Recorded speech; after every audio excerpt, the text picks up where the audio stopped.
Hello, my name is John Stokes. I'm here in Corrales, New Mexico, where I live. I am the director of an educational group called the Tracking Project. We teach tracking and wilderness survival. And for the last 40 some years, I've been working with Native youth and elders all over the world to create a curriculum that connects people directly to nature. Today, what I'd like to do is take you inside one of our major tools. It's a small book that we created with members of the Mohawk Nation, and it's called A Thanksgiving Address, Greetings to the Natural World. It's well known that if you want to begin to know something, you need to speak to it. You need to carry on a conversation with it. Things we don't talk to, we don't understand, and things we don't understand, we fear. So to break that down, we just begin a dialogue. In 1978, I was working with the Aboriginal community in South Australia through a college called the Aboriginal Community College, and I was learning many fascinating things from the Aboriginal elders, especially from the Central Desert. There was a publication coming from the Mohawk Nation in upstate New York, a community called Haudenosaunee, and they had a newspaper called Haudenosaunee Notes. It was a premier publication of indigenous consciousness, and my Aboriginal students really appreciated it. So I went to meet the people of the Mohawk Nation, and I found a new group of friends. When I returned to the United States in 1984, the elders of the Mohawk Nation asked me if I could show them what I had been learning from the Aborigines. They were very impressed with the Aboriginal people and felt that they had held on to many things that had been lost by other peoples in the world. And when I showed them what I had learned, they just turned and looked at each other and said, "Could you show our children?" And so began a series of camps, and from that came my nonprofit called the Tracking Project. I was introduced to a chief whose name was Jake Swamp, and he was doing Tree of Peace plantings all over the world, telling the story of the great peacemaker and bringing people into a deeper touch with peace and nature. We began to work together, and we called our collaboration Tracking the Roots of Peace. We traveled for many years, and one day he looked at me on the island of Molokai, 1991, and he said, "Someone should put out our opening address, our opening words, because I think it would be a medicine for the people of the world at this time." He said it's a beautiful way of people coming together and joining together as a community in the name of nature. And then he looked at me and he said, and they should put that address into all the languages of the world, so that one day in the future, when the young people meet each other and one of them does the opening, all the other children will look at them and say, "Those are the same words I was going to use," and they would find that they were united. So I undertook the project for Jake, and in 1993 we published the first book.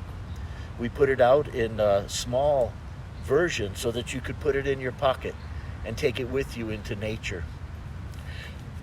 John Fadden from the Six Nations Indian Museum agreed to do beautiful line drawings for the book, and another Mohawk language expert named Dan Thompson took the version that I created and he translated it back into the Mohawk.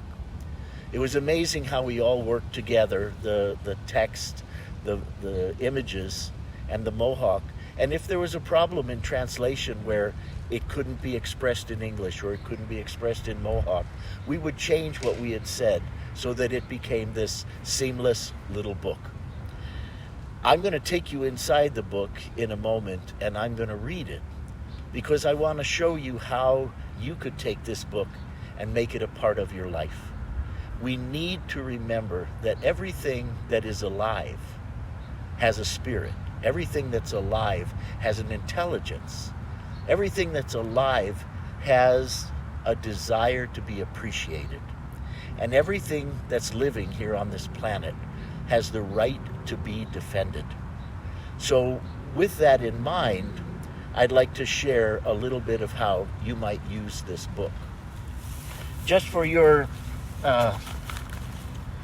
enjoyment, I'd like to show you the different versions that we have in print at this time. Our first version was the English version with English and Mohawk. We followed that up with a version in German, the Worte des Dankes.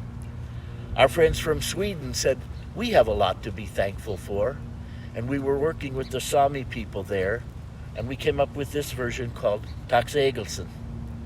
Here in New Mexico, of course, we're surrounded by Spanish-speaking people, with Mexico close at hand, so our friend Paz translated Agradecimientos. Some women in Japan translated Hanchan no Kotoba, which is the Japanese edition. We have Pagpas Salamat, which is the version from the Visayan Islands in the Philippines. We were working with the young people in Brazil, so we put out a version in Portuguese, the Palavras. We produced a version in French for our friends all over the world, but especially in French Polynesia, in Montreal.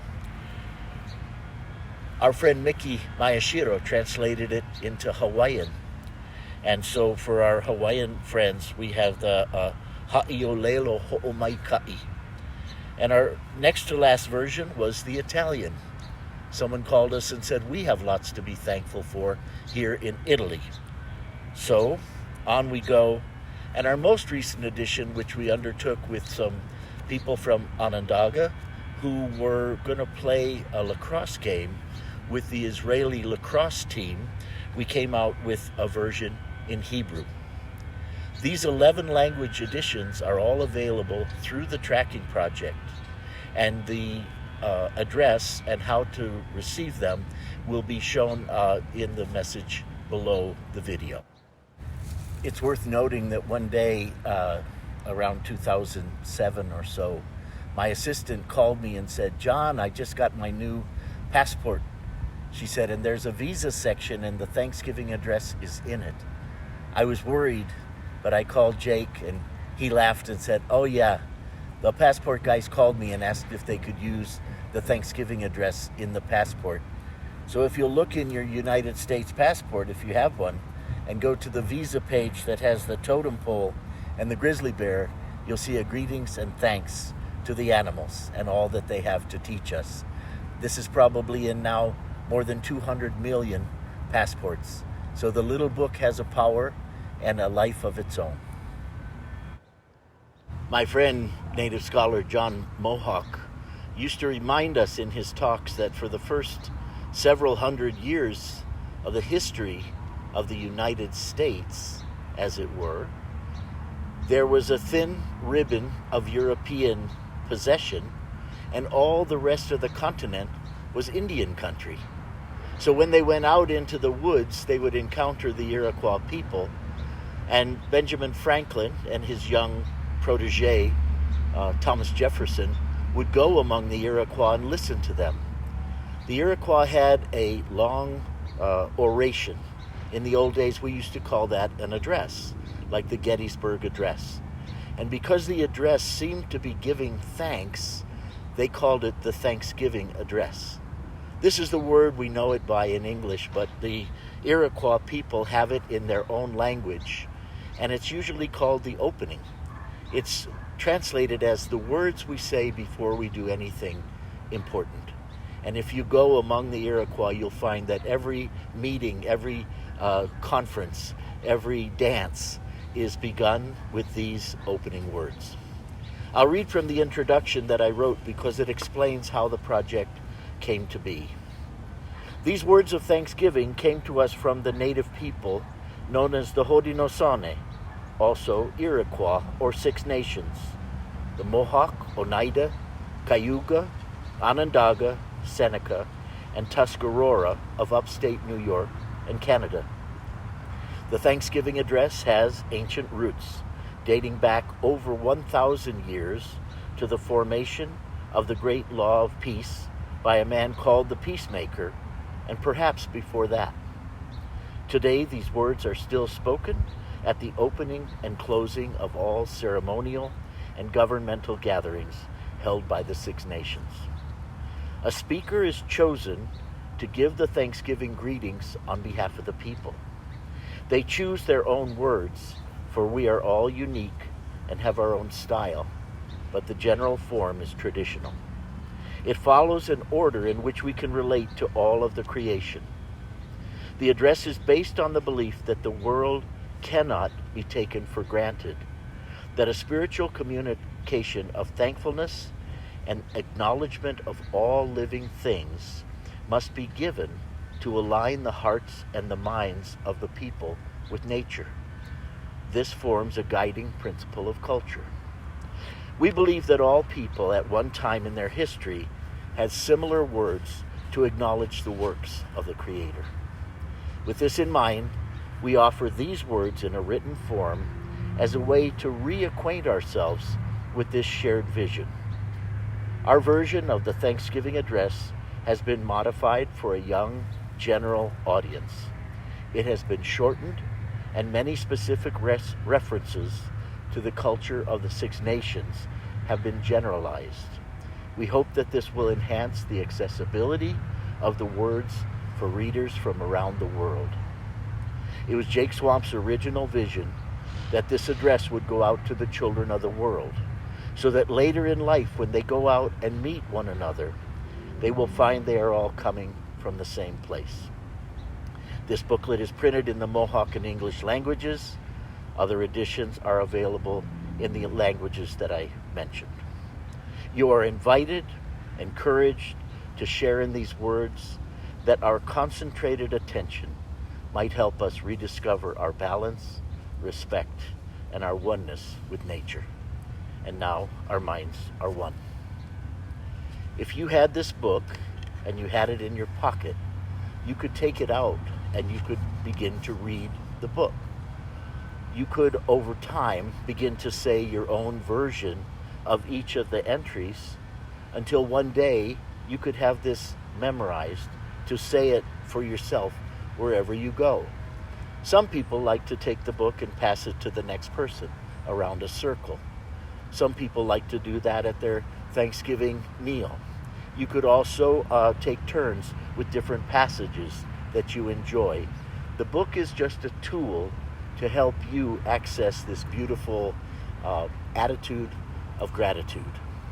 When Jake would do it in a circle, we would answer him each time he said, "Now our minds are one."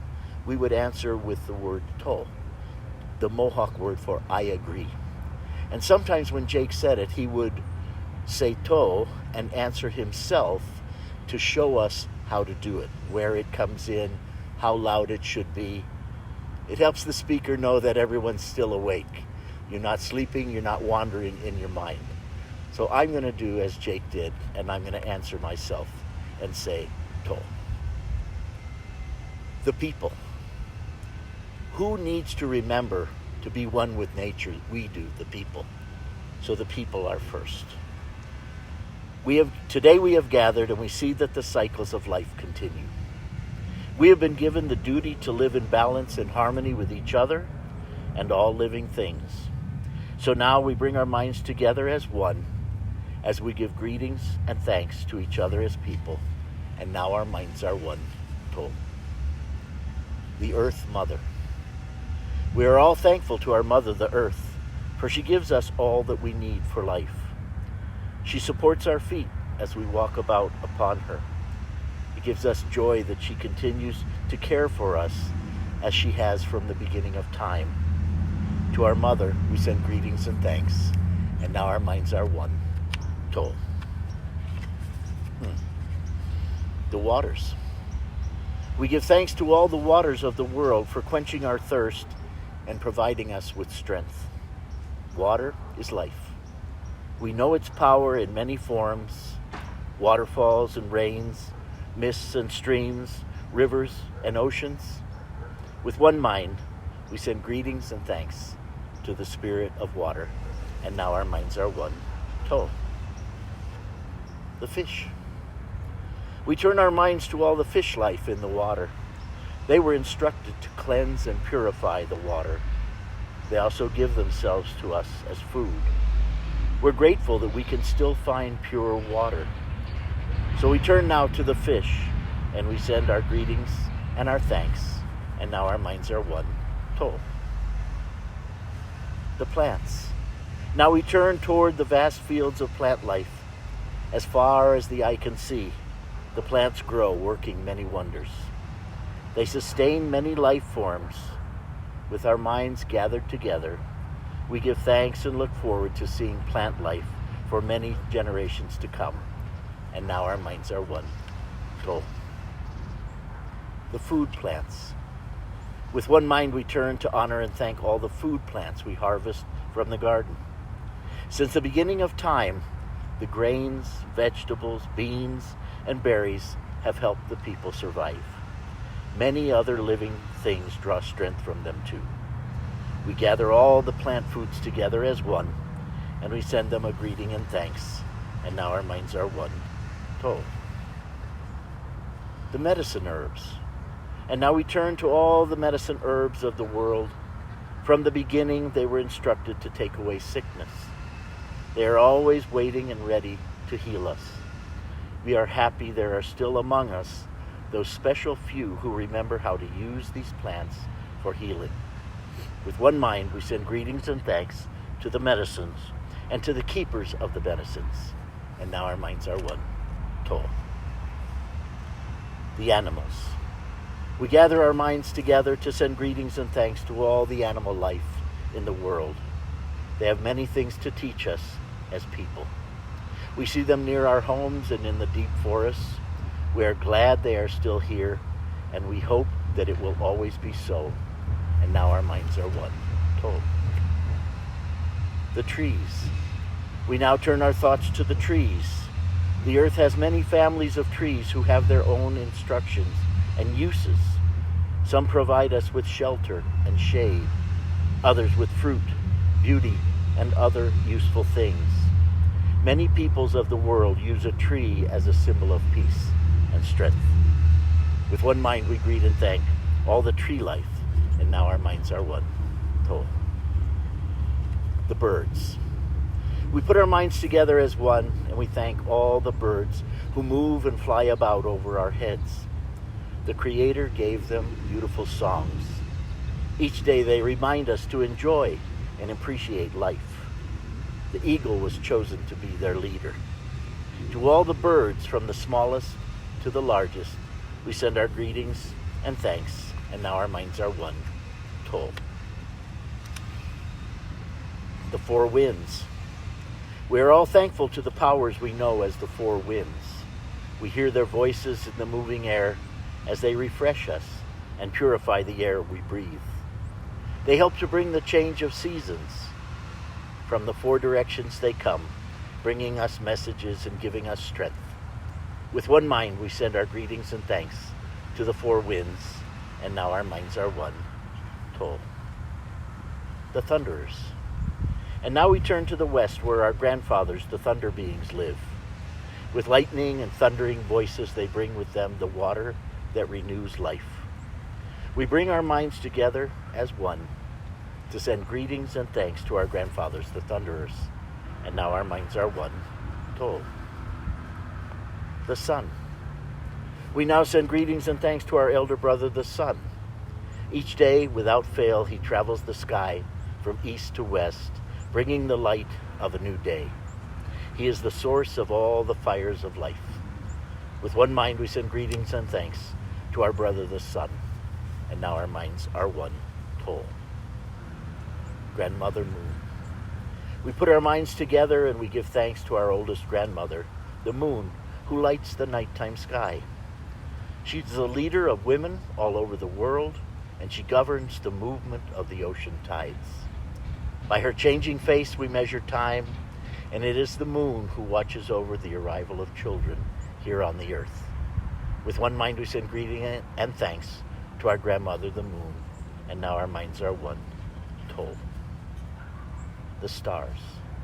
We give thanks to the stars who are spread across the sky like jewelry.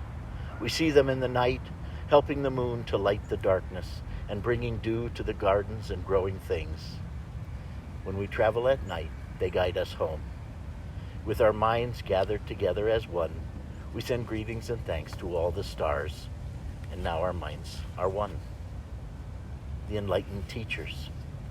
We gather our minds to greet and thank the enlightened teachers who have come to help us throughout the ages. When we forget how to live in harmony, they remind us of the way we were instructed to live as people. With one mind, we send greetings and thanks to these caring teachers, and now our minds are one. Total. The Creator.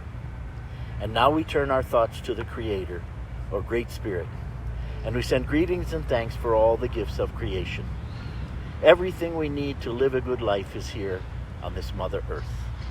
For all the love that is still around us, we gather our mind together as one, and we send our choicest words of greetings and thanks to the Creator, and now our minds are one. Closing words. We have now arrived at the place where we end our words. Of all the things we have named, it was not our intention to leave anything out. If something was forgotten, we leave it to each individual to send such greetings and thanks in their own way. And now our minds are one. My friends, the Native people have told me that the most important words in the whole world are thank you. So let's bring our minds together as if we had just one mind. Let's send our greetings and thanks to the Iroquois people, to all the indigenous people who have preserved their knowledge for us at this time. And let's send our greetings and our love to the natural world and help to save our beautiful planet. Now our minds are one. Don't.